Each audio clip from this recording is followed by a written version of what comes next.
Well, good evening, good people. Mark Holmes here, and as always, I want to say thank you all for watching, commenting, subscribing, and being part of the Joe Boo Sports Report. Without you guys, as well as you ladies, you know that this literally does not work. Hope everybody's having a great day. We've got a couple of trades that are happening in the NFL right now, and this makes you wonder if the Cowboys might be players. Now, typically, what you're looking at is, if you know your seasons, you're not going anywhere, because in the end, it's all about Super Bowls, as we know, right?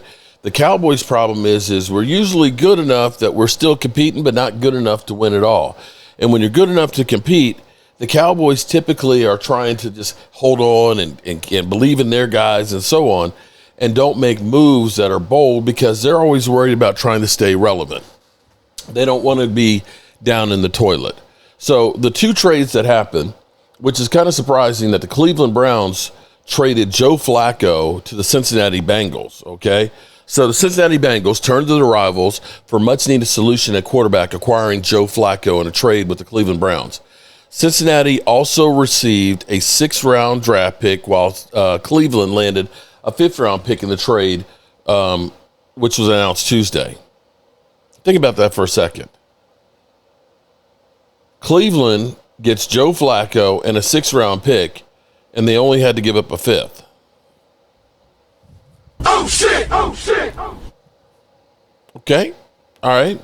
The Bengals have been seeking long-term help under center since the franchise quarterback suffered a toe injury in Week 2. Browning has struggled since replacing him, throwing 8 interceptions over the part of 4 games. Flacco joined Cincinnati 2 days after the Bengals 2-3 lost their 3rd straight game with Browning, who threw 3 more interceptions on Sunday. So there's that trade. Then you have Baltimore. Now, the Ravens, surprisingly, have been terrible. They have the worst defense right now in the NFL, which is crazy to me. They're worse than our defense. And without Lamar Jackson, they're 1-4. They're worse than the Cowboys, okay? But people aren't writing them off, although it may be that they're looking to go ahead and say, let's go ahead and look at next year. So what the Ravens did, Odef Awu, okay, and I know I mispronounced his name, reportedly traded to the Chargers. Ravens get Anoy Gilman and an NFL draft pick, okay? So they got a safety. The Baltimore Ravens have traded edge rusher to Los Angeles Chargers, ESPN Adam Schefter reported Tuesday. The Ravens also traded a 26th 5th-round pick in return for safety Akoli Gilman and a 2027 7th-round pick per Schefter. So really what we're looking at here is not trading a whole lot of capital. So the safety Gilman and a 5th-round pick goes to the Ravens. The edge rusher and a 7th-round pick, which was the Rams, goes to the Chargers. Now, he, thus far this year, O-W-E-H, has had 1 sack so far this year. He had, last year was his breakout season. He had 39 combined tackles and 10 sacks. Before that, in 23, he had 5 sacks, 23 tackles. Year before that, 43 tackles and 3 sacks. And his rookie year, he had 5 sacks. So he's had 23 sacks in his career, 10 of which came last year. And so you look at this, the Ravens are probably looking and saying, we're not trying to pay. Let me look and see what is his contract look like.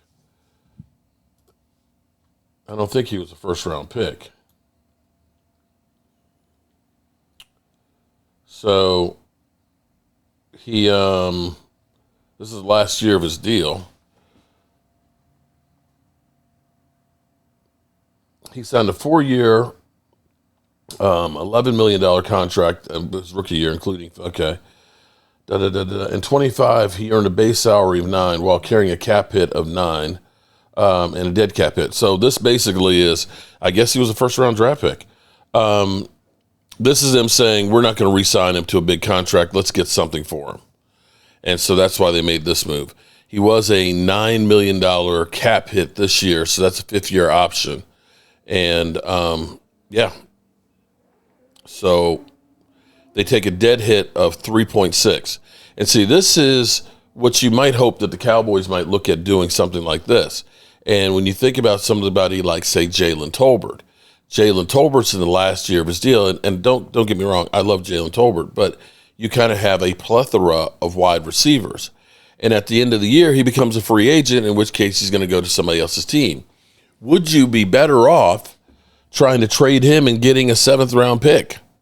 A 6th-round pick if you're really lucky to some of these teams. But getting a guy who's got 10 sacks last year for a swap of 5th and 7th-round picks and a player? Bro, sign the Cowboys up. They need to do some shit like this.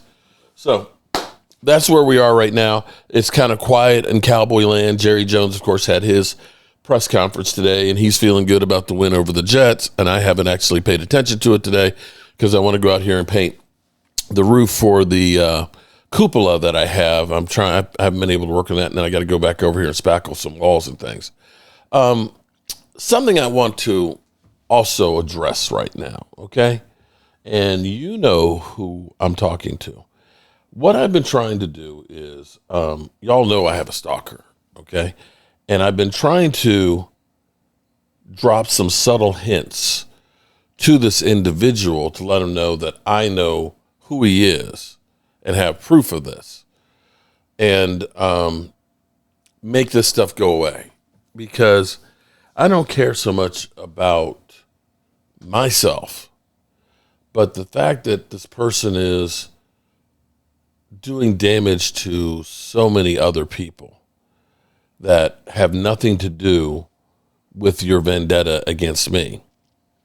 And instead of taking this and escalating it to another level, I'm trying to let them know, you know what? As crazy as you are, and all the things that you've done out there to me, doxing my parents and my in-laws and anybody who's worked with me, Cop Pizzle, Philly 500, instead of being like you, I've kind of tried to let you know, I know who you are. And instead of messing up what you do as a real person on YouTube, on different, YouTube channels and live streams and stuff, been trying to be cool with this. But if you keep on pushing, you're going to keep on pushing, man, I'll go ahead and I'll pull a Frank Joseph on you. And if you don't believe me, keep pushing. Because we're about this close. And I know you're sweating right now. I know you're sweating because you don't think I know. You're thinking I don't know. Trust me, bro. Trust me. I may not be real fast, but I always get shit to work out in the end. Peace out.